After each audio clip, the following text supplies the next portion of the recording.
BioCentury this week is brought to you by Jeito Capital, a leading global independent private equity fund with a patient benefit-driven approach aimed at financing and accelerating the development of groundbreaking medical innovation. Jeito's unique investment strategy combines significant capital and collective expertise to support biopharma companies and their management teams, ranging from clinical development to market access for cutting-edge innovations, with one main objective: go faster for the patient. Learn more at jeito.life.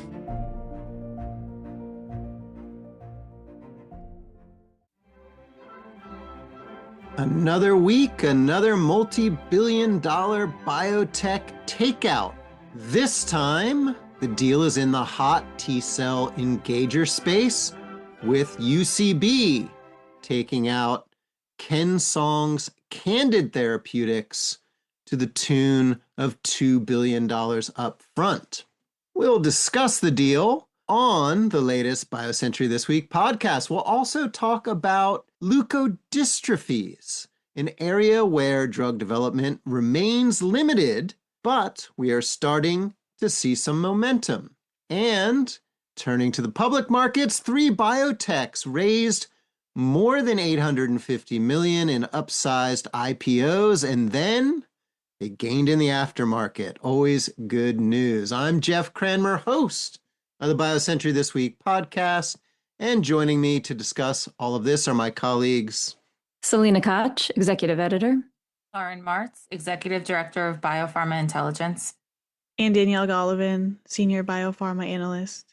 All right, thanks for joining me. May 4th, which means our Bioequity Europe conference, has kicked off in Prague with a lot of great panels and presenting companies up on stage.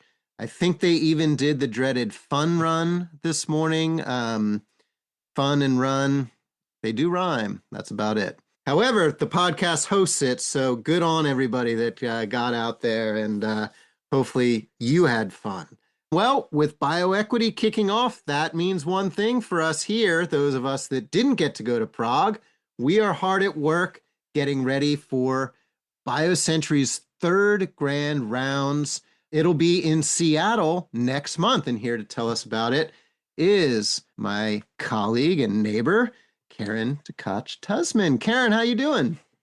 Thanks, Jeff. I'm doing well. It's all grand rounds all the time for me. And it's our 3rd U.S. meeting, but it's actually our 4th one overall because we've taken it to the European UK area last year with Cambridge, UK, and this year again with Amsterdam in September. But first, we're going to Seattle in June, which I am very excited about. First of all, Seattle in the summer is beautiful. But also, it is a major epicenter of protein design revolution, among other innovations. And we're just really excited to highlight the local ecosystem and bring our folks out there to talk some deep, fun science. Give us a little preview of the enabling technologies that might be featured there. That's a very sciencey, technologically geeky area of the conference that I always love and look forward to.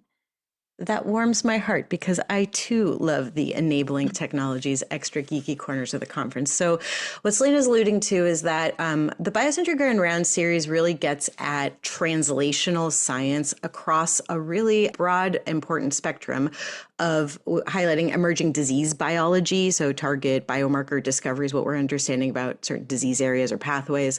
The enabling technologies front she mentioned, which are the tools that transform how science is done. And then we also have an area track around therapeutic modality design and getting into the geeky details there. With an enabling technologies, we'll be getting into a couple things. One, your favorite and mine, the tool on everyone's lips, transformer architectures. So these are the model structures that underlie the LLMs that have come to occupy so much activity in the world these days. And you keep hearing about people throwing that at biology, but what does that actually mean? That's what we'll be getting into in that panel.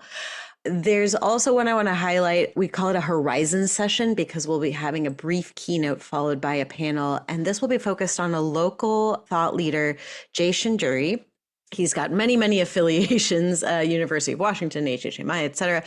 And he's the lead scientific director of the Seattle Hub for Synthetic Biology, where they're exploring the DNA typewriters technology his lab developed. This is a really interesting technology that basically uses DNA and CRISPR-based modifications to record a cell's lived experience. So what's happening inside a cell? What did the cell see? And that allows you to, one, potentially better understand what's happening in the evolution of disease through disease modeling. If you can actually get a record of what the cells saw while those processes were happening. But the other side of it is for programmable biology.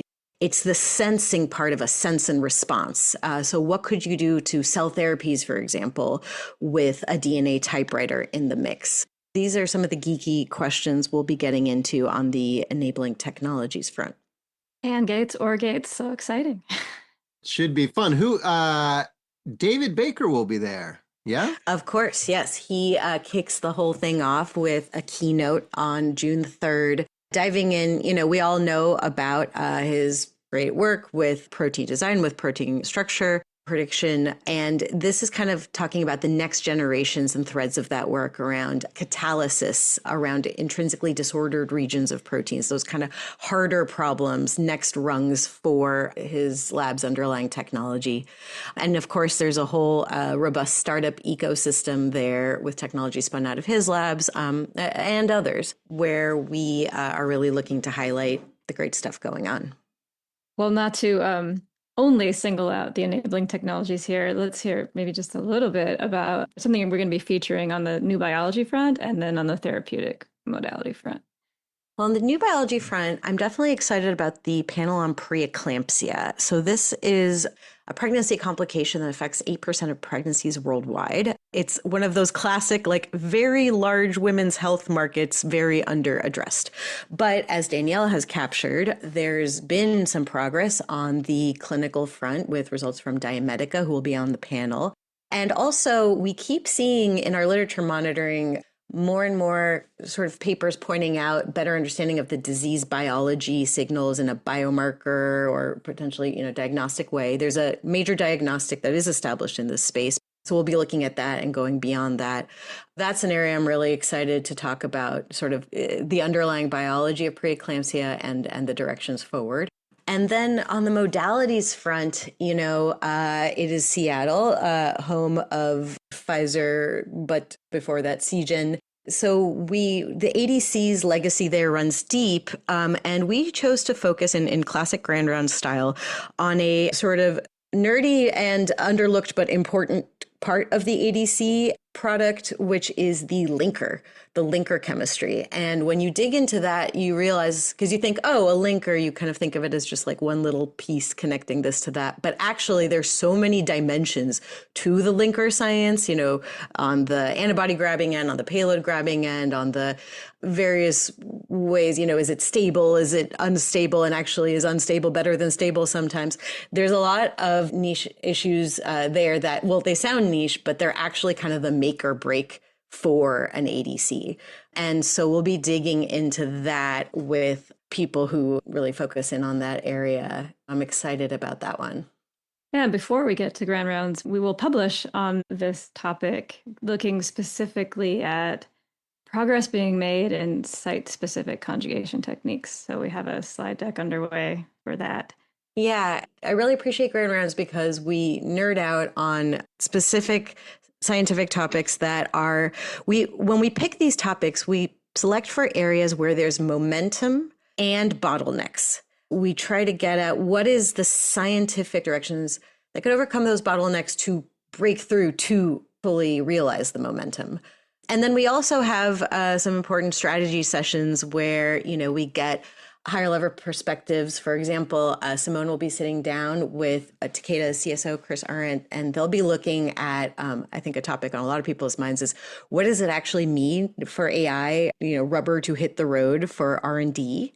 We'll have some important buy-side views, kind of giving particularly the innovators at that academia industry interface what they really need to think about if they're trying to commercialize their science in 2026. And we've got some really interesting workshops around indication selection, like how you get that right when, you've built your cool hammer but you got to pick your nails, and an expanded view of a target product profile. Like, what does that mean in 2026 to really do that to the maximal capacity to advance your technology? So these are the kinds of things we dig into. And it's also just fun. It's a fun meeting where people really let the nerd hang out. And I'm so excited to welcome you all there.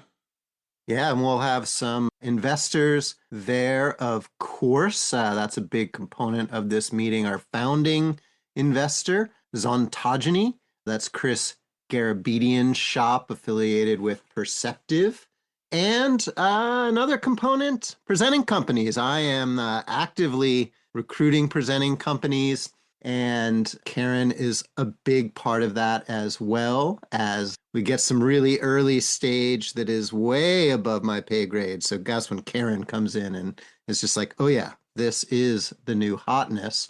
And indeed, we had one of our podcast listeners reach out to us to express interest in presenting at the conference. I was delighted by this. The company is AdGraft. It's a University of Chicago spinout. It's raising a pre-seed round, so right in the wheelhouse of grand rounds, and it is developing an autologous engineered skin cell therapy platform for a rare disease. Shout out to the CEO who raised his hand and will be on stage next June. And speaking of getting our listeners of the BioCentury This Week podcast to grand rounds, well, our advanced rate expired on Friday, but hey, for our podcast listeners, we are going to offer an extended advanced rate for delegates and presenting companies. So you can reach out to conferences@biocentury.com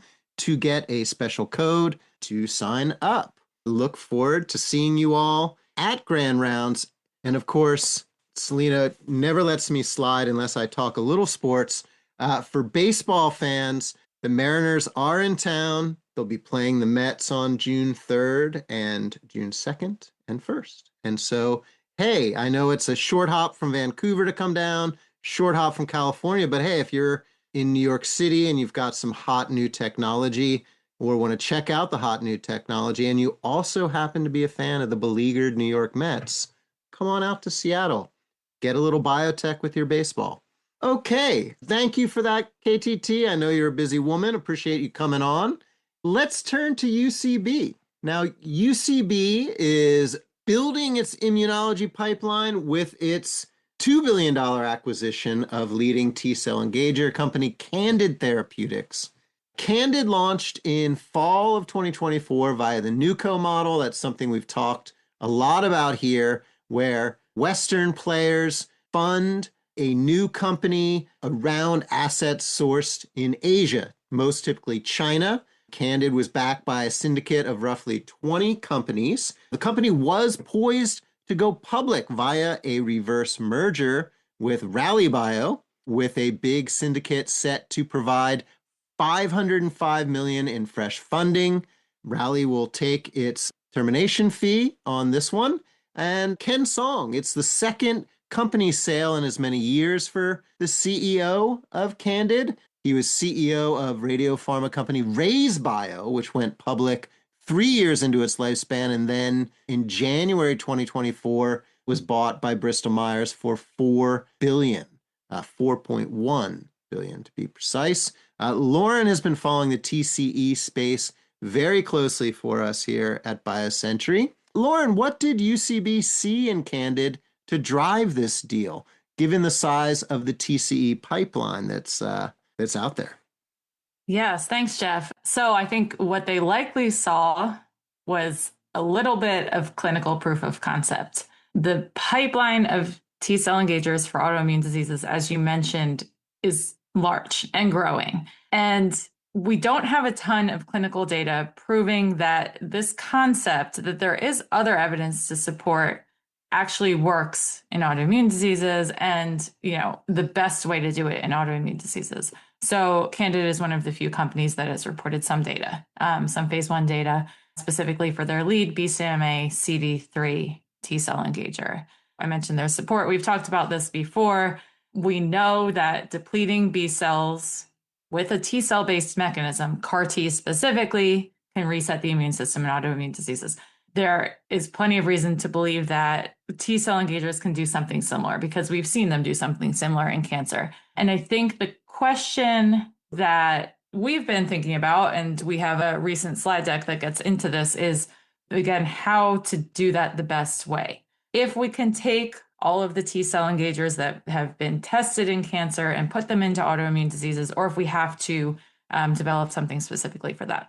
So Candid's lead programs were originally developed for cancer and moved into this application. They have some earlier stage tri-specific T-cell engagers that are specific for autoimmunity. And I think as more evidence comes out from this program and from the others that are in phase 1, I think we'll start to get some more information on that.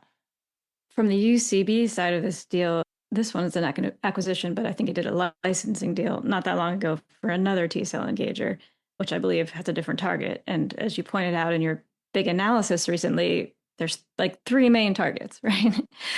So are we going to see more of this, like the larger companies trying to like cover the bases of those 3 targets? I think we will. I think, that's exactly what we've seen from UCB here. So Candid's programs, its lead program targets BCMA. It has another one against CD20 and then some tri-specifics that hit multiple targets. What UCB got from a company called Antengene in March is a CD19, CD3 T-cell engager. Again, we don't have a ton of data to support where exactly each one of these targets will be most useful within the autoimmune disease landscape. But there are certainly hypotheses about where you could apply each of these. So depending on the severity of the disease, the type of B cell that is specifically involved, and different targets will have different applications. When you look at the pipeline of companies that are working in this space, especially thinking about the pharmas and the potential buyers of companies like Candid, there do seem to be some holes. Maybe different pharmas don't necessarily have all 3 of these bases covered at this time. And some of the programs that the pharmas have in development are things that they've repurposed from cancer. Some of the earliest data that we have is from Amgen's Jeito, for example, and that is, very solidly a cancer therapy. And the market potential of that one, as you think about autoimmune diseases, is not clear, just given its delivery mechanism. I think there are certainly more opportunities for all of these biotechs that are starting out in the clinic with T-cell engagers for autoimmune diseases to have partnering opportunities. Right. And I think the comp that kind of comes up most frequently in this conversation is Cullinan, which you also include in your latest set of stories. Presumably it was considered, in this process. It wasn't the one that was acted on at this time, but perhaps in the future. Yes, I think Cullinan was the first biotech to start a phase 1 trial with a T-cell engager in autoimmune diseases. And they do have, I think, a bit more data than some of the other companies. So, they may have been considered. They may be an acquisition target themselves. I guess we'll see. Yeah, investors think so. I mean, the stock popped up 18% out of the gate this morning, holding steady as we record this, around 9%. Company's market cap just under $1 billion. We'll see what happens. All right. And as I said at the top, there was going to be a PIPE. And, well, there was a whole bunch of investors backing this deal. They won't get their payout now. And those investors in Candid, whether or not they jumped in on the PIPE, they're going to get their payday a little bit sooner. All right, we're going to go to a quick break and we're going to come back and we'll talk leukodystrophies. We had a great deck from our colleague Danielle Golovin. This episode of BioCentury This Week is brought to you by the 3rd BioCentury Grand Rounds in Seattle. Advancing drug development requires more than discovery. It requires the right partners. The 3rd edition of BioCentury Grand Rounds US convenes venture capital, biopharma decision makers, and academic innovators in Seattle, June 3rd to 5th. This R&D-focused forum brings together leaders at the forefront of translational science to examine the breakthroughs, bottlenecks, and strategies shaping the future of drug and diagnostic development. and how to make early-stage R&D investable. Discover cutting-edge disease biology and platform technologies. Gain insights from emerging biotechs and academic pioneers. Schedule partnering meetings with VCs, pharma, and leading academics who can accelerate your path forward. Grand Rounds US is where rigorous science meets strategic capital, and where the right conversations move discovery toward development. Join us in Seattle and discover what's next in biopharma and who's driving it. Secure your spot. Register at biocenturygrandrounds.com. We are back. Drug development remains limited for leukodystrophies, but more than 24 biotechs are now matching therapeutic modalities to the genes, pathways, and cell types driving distinct forms of white matter disease. Danielle, you took a deep dive here, created a great deck with all sorts of pipeline charts and cool graphics. Why now to write about leukodystrophies, Danielle? Yeah, so leukodystrophies, just to give you an overview, are a group of rare genetic and progressive disorders that destroy the white matter of the brain and spinal cord. That's the myelin sheath that insulates axons and allows the different brain regions to communicate as functional networks. So you can imagine how disrupting that network is devastating and leads to cognitive and motor impairments. What signaled me to write this deck was that in March, FDA accepted and granted priority review to an NDA for zilganersen. So this is an ASO from Ionis with a PDUFA date in September. So that's for Alexander disease. And when I looked that up in BCIQ, what is Alexander disease? Turns out it's a rare leukodystrophy that has no other products in the pipeline. So that made me kind of zoom out. And what are leukodystrophies and what other pipeline activity are we seeing? So among those 50 leukodystrophies, yeah, it turns out there's right? 50. Collectively, there's a lot of leukodystrophies, but my impression is not that many of them have drug development activity. Would you find there? Oh, yeah, that's true. So we found about 20% have at least one program. Not that there's high activity in 20%, but there is some activity. And so we found 11. I mean, there's no exact number. It's around 50, right? That leukodystrophies. But yeah, 11 subtypes we identified that have a pipeline. And out of those, there's only an approved drug in 3 of them.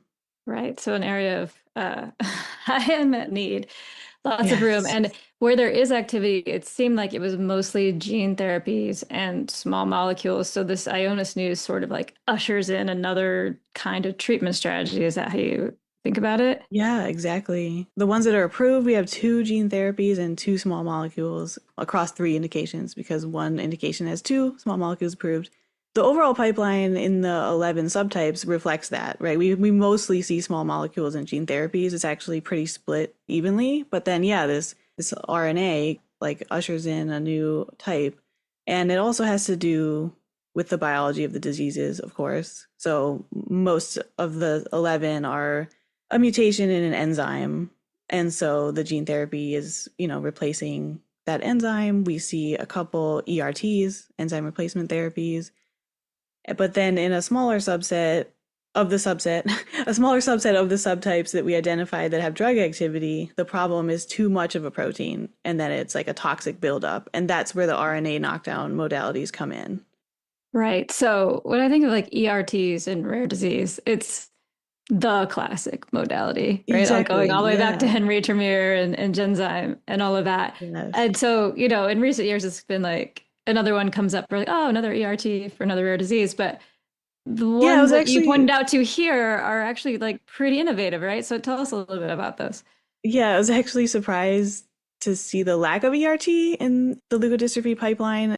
But then I realized, these are CNS disorders. So probably harder to get that enzyme into the brain. And so the 2 that we see here have a brain shuttle to improve CNS exposure. One's from a collaboration between Chiesi and Key2Brain, and another between JCR and Medipal.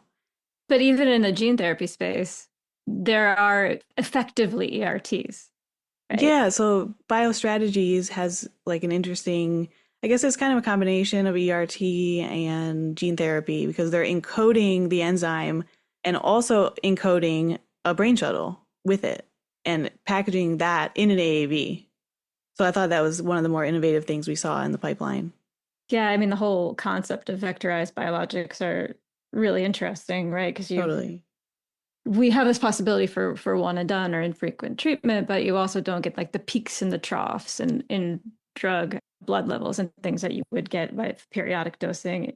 But then so you'd think there would be a lot of upside there and motivation. On the other hand, it clashes with this is just really hard time the industry's been having with gene therapy.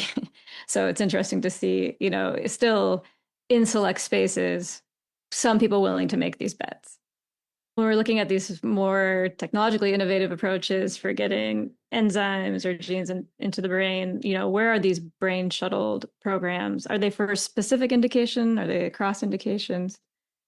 Yeah, so the two that have the BBB shuttled ERTs are actually in the indications with the highest activity. And when I say high activity, that's still not super high. The two highest have 8 programs each, and that's Crab disease and GM2 gangliosidosis.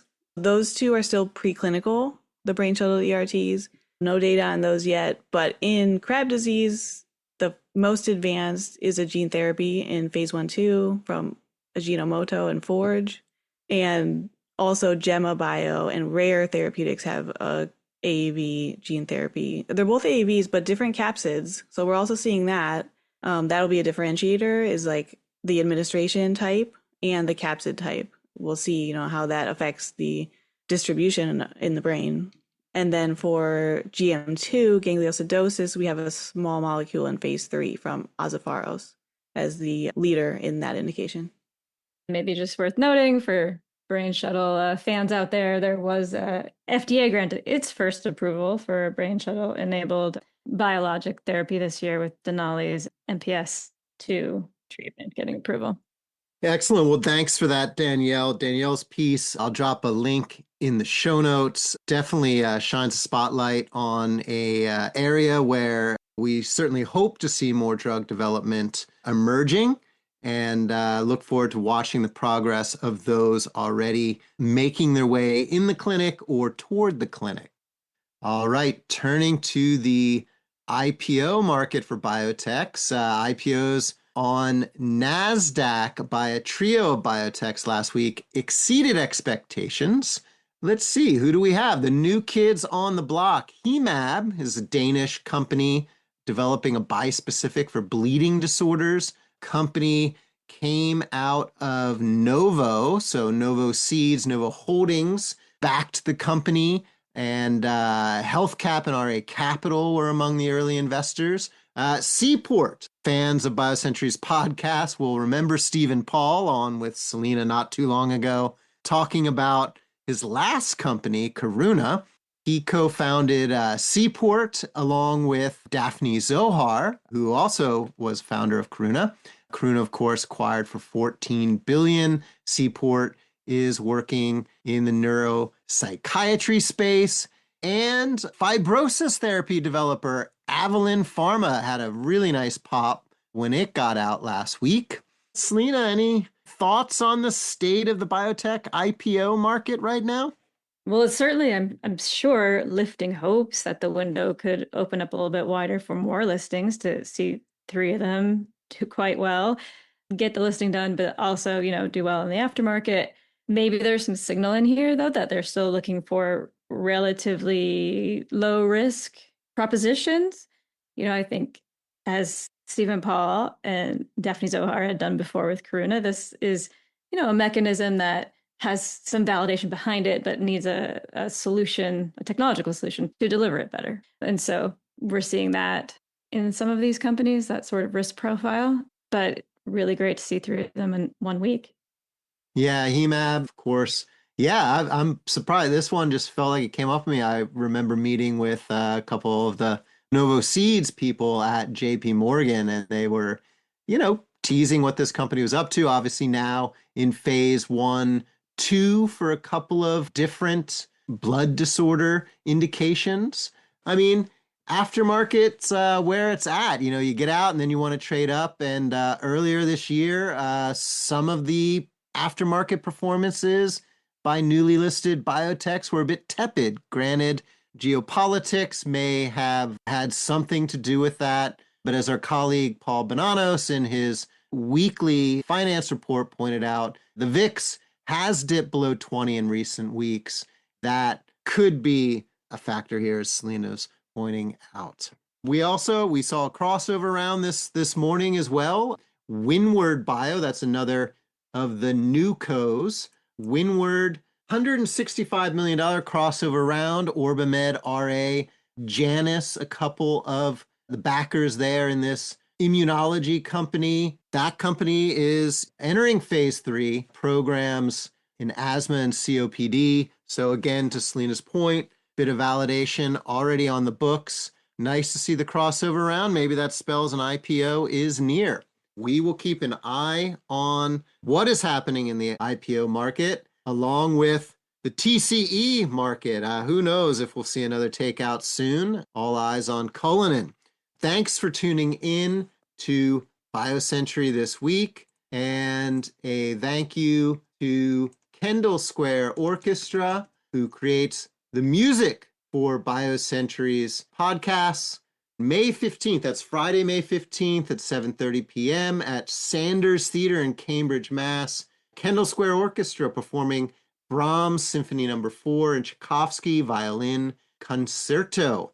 So appreciative, as always, to Kendall Square Orchestra, and appreciative to you, our listeners. Thanks for tuning in. Subscribe to our podcast. Drop us a question.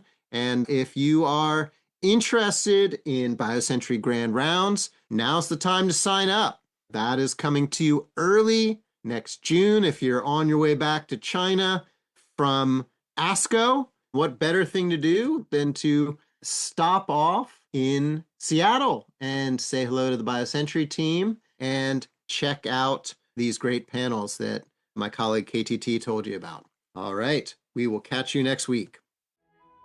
BioCentury would like to thank Jeito Capital for its continued support of our BioCentury This Week podcast and our 26th annual BioEquity Europe Conference this May in Prague, Czech Republic.